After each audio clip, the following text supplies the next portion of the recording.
Boa tarde, bem-vindos ao programa 40 Mais. No programa de hoje vamos falar sobre os benefícios da internet para quem já chegou aos 65 anos ou está chegando. Apesar da resistência dessa geração com o uso de novas tecnologias, pesquisas indicam que o contato com o mundo virtual pode ajudar muito na qualidade de vida do idoso. Eles estão dominando cada vez mais a rede e a última amostra feita por domicílio pelo IBGE revela que em 5 anos aumentou em mais de 200% o número de pessoas nessa faixa etária utilizando a internet. Muitos sites já perceberam esse interesse e publicam conteúdos voltados só para esse público. Mas quais serão esses benefícios? Como a internet pode ajudar os idosos? E quem vai explicar tudo isso para a gente é a psicoterapeuta Marisa Catapreta. Marisa, obrigado por ter vindo hoje ao programa. Eu que agradeço. Agradeço realmente. É um tema, é um assunto, eu acho que mais atual impossível, né? Mas, por outro lado, a gente tem uma curiosidade realmente de saber como o pessoal que tem mais idade, como que foi a geração pré-internet, conseguiu se integrar a esse mundo pós-internet, né? A internet hoje é um mundo novo. Eu brinco que é o admirável mundo novo, se a gente fosse comparar com algum livro, né? Só que para muita gente que tem mais idade, principalmente o pessoal acima dos 60 anos, eu imagino que deve ser uma barreira, deve ter uma resistência até da pessoa falar, não preciso disso. Como que tem sido isso na tua experiência, na tua vida, pacientes que às vezes têm alguma história que aconteceu por causa da internet? Conta um pouco disso para a gente. Eu acho que hoje a gente tem pessoas que se relacionam bem com a internet, né, e outras que têm uma maior resistência, mesmo entre os idosos, né, ou o pessoal de terceira idade, como a gente costuma dizer. Então, assim, tem aqueles que resolveram se integrar com os netos, com os filhos, com a família, né, e entraram um pouco, tentaram conhecer, fizeram cursos, ou às vezes é mesmo um neto que vai lá, que tem a paciência de explicar, e tem aqueles que têm um pouco de receio de se aproximar, né, é como se aquilo fosse uma coisa muito distante, né, da realidade deles, justamente porque eles vêm de uma realidade muito diferente, né. Você pegar uma pessoa com 70 anos hoje, ela vem de uma realidade onde não existia internet, né? Espero te mandar um e-mail, te mandar uma carta. Exatamente, né? Então hoje a criançada, né, mal sabe o que é carta, o que é uma máquina de escrever, né? Mesmo a máquina elétrica, que era, né, a mais avançada. Então, hoje eu acho que a internet ela vem com muitos avanços, ela proporciona na área da pesquisa, na área das relações, muita abertura, né? Eu acho que é impossível a gente pensar na vida hoje sem internet. Sim. Porém, como tudo que vem para que a gente repense também um equilíbrio, né? Sim. Então, não ficar só do lado, né, lá na telinha, mas também viver as coisas, né, intensamente. Tem um lado bom e um lado ruim. Eu brinco que quando todo mundo que está com seus 40 ou mais de 40, era uma grande glória quando você voltava para casa depois de um ano e meio de curso, com o seu diploma de datilografia. Tinha um curso de datilografia em cada esquina. Nem hoje tem escola de computação, tinha verdade. A bendita da datilografia. E, nossa, você voltava, sua mãe apresentava com orgulho para as vizinhas, meu filho concluiu o curso de datilografia. Eu brinco que hoje eu acho que nem sei se tem mais escolas de datilografia, mas se tem, deve ser pouquíssimas, né? Porque realmente com o computador você tem facilidade, você edita, corrige. Não é aquela história que você digitava uma página inteira, errava uma cedilha na última palavra, tinha que fazer tudo de novo, ou ficar pagando, né? Eu brinco que aquelas fitas para pagar, acho que o pessoal hoje em dia mal conhece, né? É verdade. E realmente, o que você falou, uma das preocupações, acho que o pessoal, principalmente as famílias têm em casa, né? Principalmente com esse pessoal que está mais na terceira idade, é um pouquinho em relação ao isolamento que a terceira idade às vezes acaba provando, né, com o tempo. Esse isolamento social, às vezes por vários motivos, às vezes problemas familiares, às vezes problemas de saúde. Como que você vê esse papel das redes sociais pro idoso? Isso é uma coisa que você vê que eles aproveitam para fazer um novo leque de amigos, ou às vezes isso aumenta ainda mais o isolamento, já que ele não precisa nem sair de casa para ter amigos e bater papo? Então, acho que tem dois lados, né? Nos Estados Unidos já tem pesquisas falando que a internet para idosos ajuda a combater a depressão, por exemplo, né? Então, se fez pesquisas com pessoas que usavam a internet que realmente reduz. Veja, a internet hoje é a linguagem do momento, ela entrou no nosso vocabulário, né? A gente costuma dizer, vou deletar fulano, né? Então, assim, a linguagem é outra, né? Então, para que esse idoso ele esteja integrado socialmente, ele precisa usar um pouco disso. Tem também as redes sociais, né? Então, por exemplo, teve um trabalho num congresso de psicologia, ano retrasado em Florianópolis, falando um pouco dessa questão da rede social, o quanto ela mobiliza memórias interessantes da nossa vida, né? Porque você, de repente, reencontra uma pessoa que estudou com você e que tem uma lembrança de você que você nem tinha, né? Ah, eu lembro como é que você ia com o seu uniforme X e você nem lembra como é que era. Quando não, aparece com uma foto que você queria rasgar. Também tem esse lado.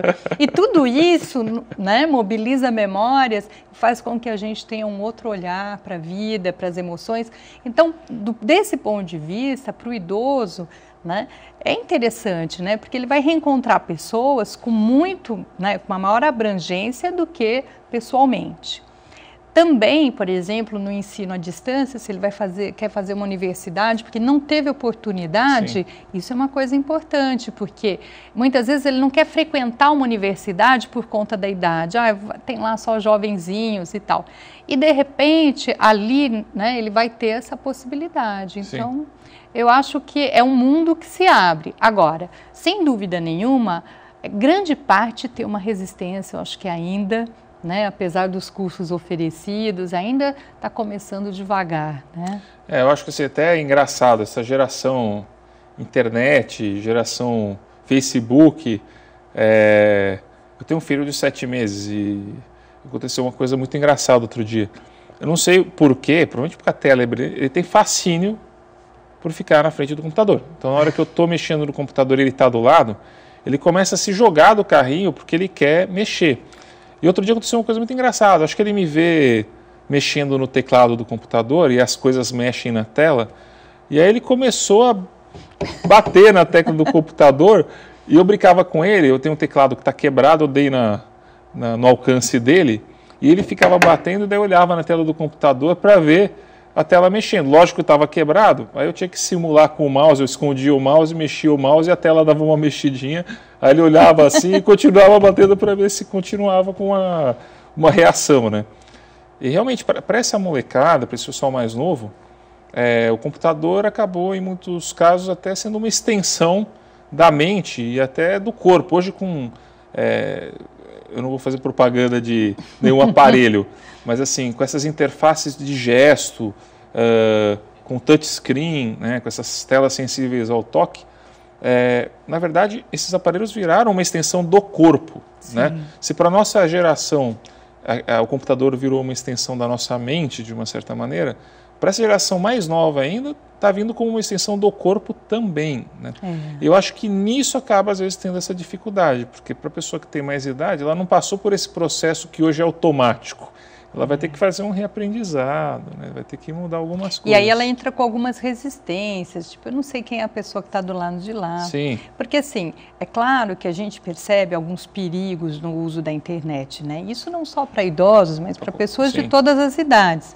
Agora, principalmente a pessoa que nunca mexeu e não é familiarizada, ela pode não ter muitos macetes lá de como lidar, né, com esse instrumento. Mas, de qualquer forma, a gente vê que a internet, ela é mais ou menos como foi a televisão. Né? Na década de 80, na psicologia, a grande discussão era a TV. As pessoas ficavam lá... Eu lembro, TV envelhece, não pode ficar muito tempo na TV. Né? Quer dizer, então, e assim, o quanto a TV isolava as pessoas não conversavam mais, né? E a internet, ela vem também como uma coisa nova que a gente ainda está se adaptando e talvez por isso haja um exagero nesse primeiro momento, acho que a gente vai equilibrar.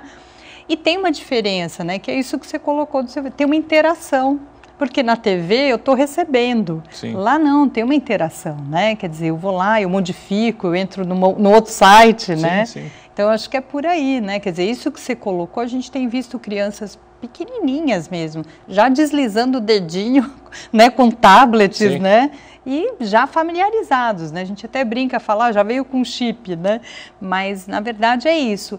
E para a pessoa que não viveu isso desde o início, a resistência ela vem da dificuldade, do medo da dificuldade, né? Sim. Eu estava vendo um trabalho, uma dissertação de mestrado também, nessa área, onde eles colocam que assim, as dificuldades mais encontradas para as pessoas idosas resistentes ao uso do computador, eles falam que é a falta de tempo, né? Que se você for pensar, nem sempre é isso, e a falta de oportunidade. Sim. Né? Uma das coisas engraçadas assim, que às vezes acontecem é que eu acho que a geração acima dos 40 se preocupa em saber um pouco mais da parte técnica e mexer, e isso acaba sendo, na verdade, um fator complicador.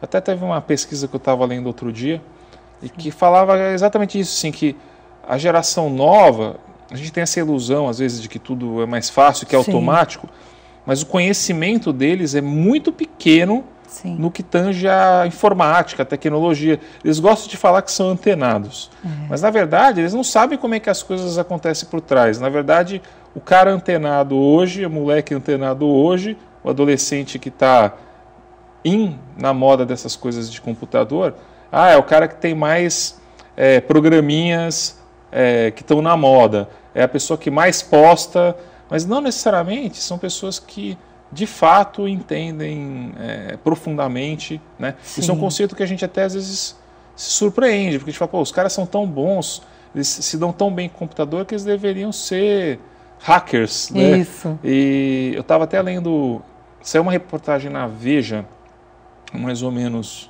uns 3 meses atrás, acho que faz isso, e que puxava um pouco para o lado de que, do mesmo jeito que o inglês é uma coisa fundamental hoje para ser ensinada nas escolas, que as crianças deveriam ter também uma alfabetização desde pequenininhas em computação e em linguagens de programação para facilitar essa entrada deles nesse universo.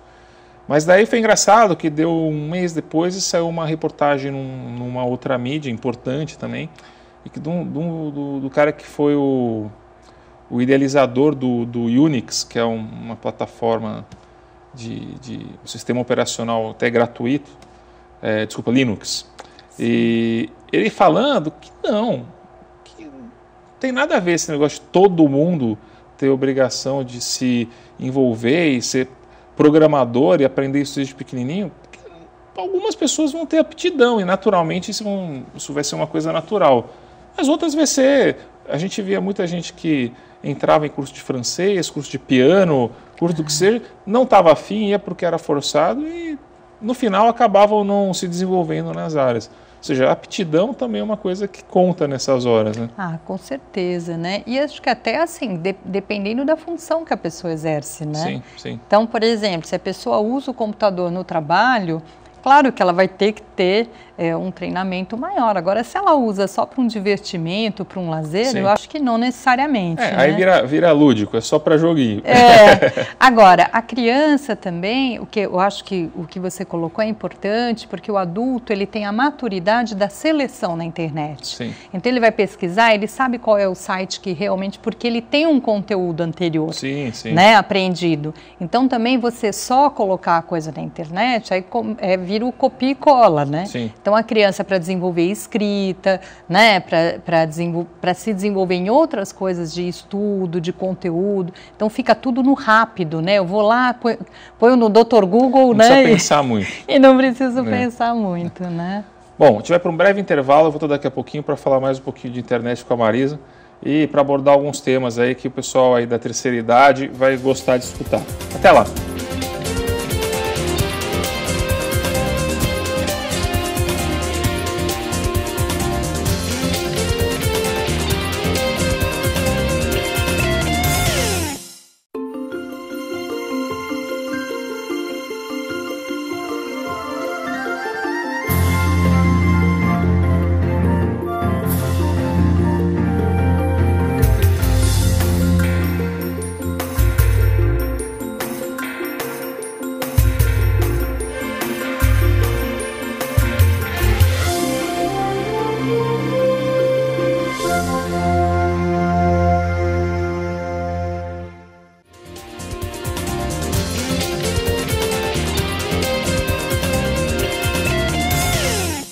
Voltamos para o segundo bloco hoje do programa 40 Mais, falando um pouquinho sobre internet para o pessoal da terceira idade, com a psicoterapeuta Marisa Catapreta. Bom, Marisa, a gente estava falando um pouquinho sobre realmente os benefícios da internet, né, para o pessoal, e das dificuldades, às vezes, que eles têm para iniciar esse uso adequado da internet. Você já teve alguns pacientes que, por exemplo, tinham um quadro sério de depressão e que melhoraram, né? Como é que foi o desenvolvimento dessa cura? A gente não pode dizer que só a internet ajuda, né? Mas assim, eu percebo muitos pacientes, às vezes, que moram sozinhos, né? Que já passaram dos 40, 50, 60 anos. Então, pessoas mais terceira idade, né? E essas pessoas muitas vezes começam a usar a internet, a gente percebe que ela é um instrumento que auxilia no processo, né? Porque elas se sentem menos só, não só na rede social, né? Sim. Porque se a gente for pensar, tem idosos que são muito ativos, né? Às vezes eles se aposentam, mas continuam estudando, continuam pesquisando nas suas áreas de atuação, né?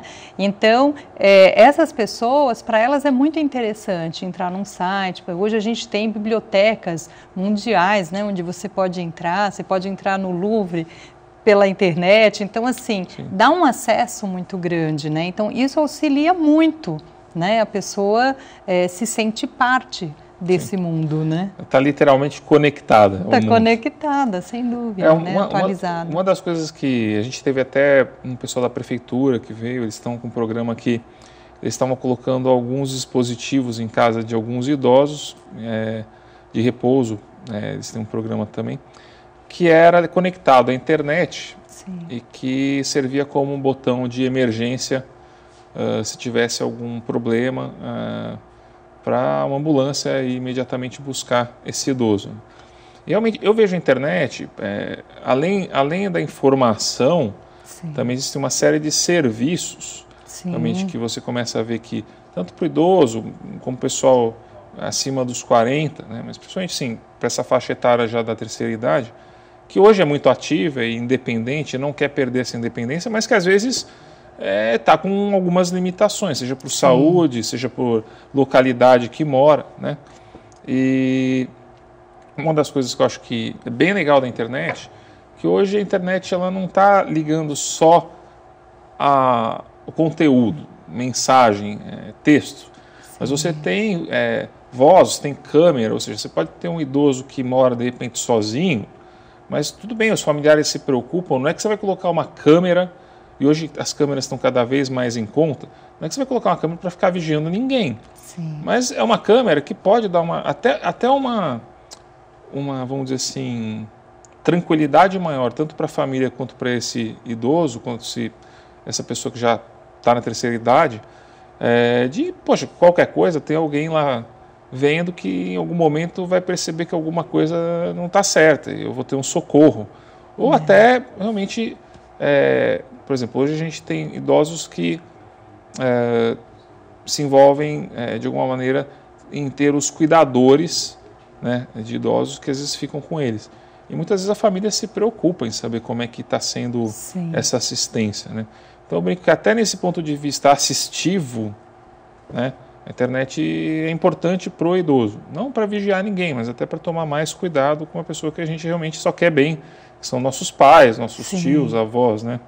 Você vê hoje, se você faz uma viagem, ou se ele tem um filho que mora fora do país, sim, sim, pelo Skype ele consegue falar diariamente, né? Ver, mostrar coisas, o que fez, o que não fez. Então é uma outra forma de relação mesmo. Sim. E bastante útil, né? Lógico, lógico. Né? Mas tem um outro ponto, tem o contraponto. Quando a internet se torna exagerada, sim, né? E perigosa até, né? Sim, sim. Você já teve algum paciente que teve algum problema por ficar extremamente dependente da internet e não vou dizer que é como uma droga, mas como um vício realmente muito forte, às vezes esquecer da vida real e ficar na vida virtual, Já teve algum Sim, caso? eu acho que a gente tem visto muito isso, esse comportamento compulsivo. E também algumas questões, né? A gente fala da rede social do lado, tem um lado bacana, mas tem um lado também muito perigoso, né? Porque ao não conhecer a pessoa do outro lado, você projeta muito coisas suas nessa pessoa. Sim. E nem sempre correspondem à realidade. Então há um perigo também, porque a internet, você põe a pessoa dentro da sua casa, da sua realidade, né? Sim. Né? O Skype, dependendo se está na casa de um amigo do seu filho, né? Outras pessoas podem estar ouvindo o que se passa lá dentro também. Então tem os perigos da internet, por isso que ela tem que ser monitorada, né? E se você percebe que uma pessoa, seja quem for, adulto, terceira idade, criança, está usando isso inadequadamente, é legal você intervir, né? Perceber um pouco, porque a pessoa fica ali voltada só para aquilo e realmente ela deixa de fazer outras coisas e de viver, interagir, né? Uma outra coisa assim, que realmente a gente vê com muita frequência, infelizmente o pessoal da terceira idade sendo vítima, né? São desses golpes que tem por aí na internet. Sim. Então, de pessoa da terceira idade que abre e-mail, porque está falando, seu nome está no Serasa, abra aqui Isso. para... Pum, aí abre, ponto, entrou o vírus, o cara descobre a vida inteira dele no computador e até aplica golpes com os dados dele.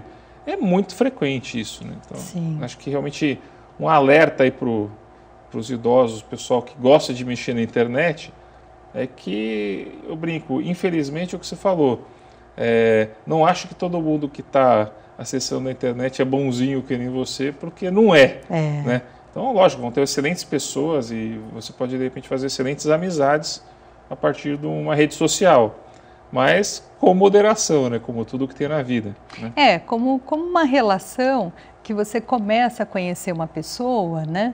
Você acabou de conhecer uma pessoa, você vai com mais reservas, né? Você não vai contando sua vida inteira e tal.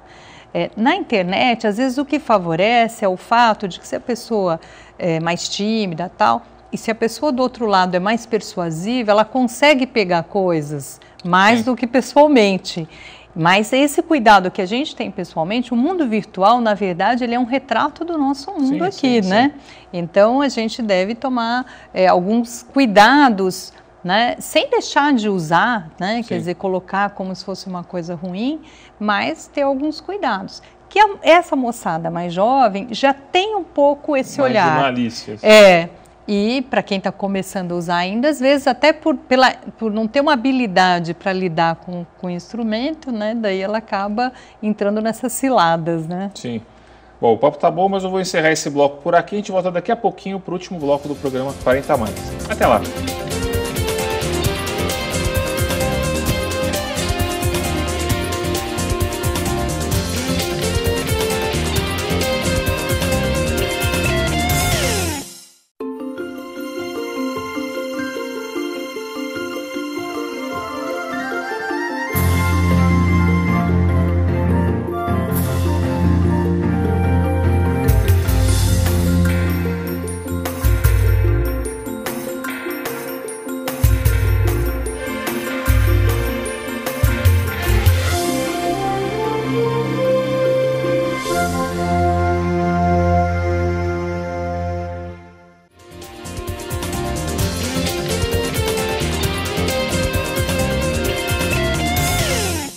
Voltamos para o último bloco do programa 40 Mais. Hoje estamos falando sobre internet para a terceira idade com a psicoterapeuta Marisa Catapreta.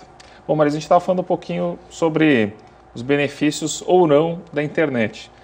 Eu sei que uma das suas especialidades também é com sonhos, né? Uhum. Tem gente que sonha com internet, não? Sem dúvida, né? Porque o sonho ele vai retratar, né? Ele vai se utilizar de imagens diurnas. E é muito comum a pessoa sonhar que está no celular, né? Que está no computador. Antigamente a gente tinha algumas expressões tipo a ficha caiu, né? A ficha caiu era coisa de orelhão. Sim, sim, sim. Hoje as pessoas falam isso e nem sabem de onde vem, né? Sim. Então, na verdade, hoje se usa outros instrumentos, né? Os símbolos se transformaram também. Então tem muita gente, sim, né, conversando e sonhando sobre essas coisas. Hoje o cara está sonhando, hoje vou fazer um download. Me diga uma coisa, em termos de interpretação de sonhos, já puxando para esse lado, A maioria dos sonhos tem um sentido do ponto de vista do que a pessoa vivencia, do momento que ela está vivendo, ou às vezes são sonhos que a mensagem em si, o conteúdo do sonho não diz muita coisa, às vezes é uma coisa meio randomizada. Eu trabalho com a psicologia analítica e para a gente os sonhos têm uma importância sempre muito grande, né? Sim. Então é uma linguagem simbólica que a gente se distanciou um pouquinho, né? Então às vezes a gente não entende imediatamente, mas o sonho, hoje a neurociência já sabe que é uma troca de memórias, né? Então a gente pega memórias mais antigas, são migradas, né, para memórias mais recentes e acredita-se que isso seja uma elaboração diária da nossa vida, que se utiliza aí dessas imagens simbólicas para falar de coisas da nossa psique, da nossa vida emocional, né? Você tem 3 livros, né, sobre sonhos, né? Isso. Esses livros, eles abordaram que tipo de tema? O primeiro, A Noite da Alma, Sonhos e Insônia, eu trabalhei com sonhos e sono. Aliás, com o pessoal do Instituto do Sono aqui de Santos, que me auxiliou bastante e tal. Então, esse foi o primeiro livro. O segundo é um diário de sonhos, né? Eu fiz com uma arte terapeuta e um artista plástico. Então, é um livro bem bacana, quase um livro de arte, né? Para que a gente registre os sonhos. E esse terceiro que saiu é Jung Saúde, que são vários temas de saúde na psicologia junguiana, e o meu capítulo também é de sonhos e sono. Quando eu era mais novo, adolescente principalmente, eu tinha o costume de sempre deixar um caderninho do lado do criado mudo, e muitas vezes quando eu acordava, ou acordava às vezes no meio da noite o sonho, eu meio que anotava se fosse algum sonho interessante. E aconteceu uma coisa engraçada às vezes, que às vezes eu anotava, e aí eu voltava a dormir e o sonho continuava de onde parou. Eu brincava, acho que eu não estava sonhando, acho que era algum filme que dava um pause, né, e mas continuava. Isso é muito comum, né? E a gente pede mesmo para os pacientes anotarem. Esse livro, né, Sonhos e Arte, eu idealizei um diário de sonhos que a gente tivesse que anotasse, o número de horas de sono, né? Porque esse registro, apesar das pessoas falarem, vou acordar, eu tenho paciente que grava, né? Depois anota, tem paciente que escreve partes, algumas palavras-chave, né? Mas é muito interessante, porque daí quando a gente trabalha esses sonhos e vê o significado, é muito útil, né? Bem, que eu estou precisando de um pouco mais de tempo para conseguir lembrar dos sonhos. Bom, Marisa, eu agradeço realmente você ter vindo ao programa, viu? Com certeza essa parte dos sonhos a gente vai fazer um programa especial dedicado a eles, porque, primeiro, eu tenho certeza que muita gente tem dúvidas e às vezes fica até assustado, porque alguns sonhos são sonhos que realmente difíceis, botam medo, né?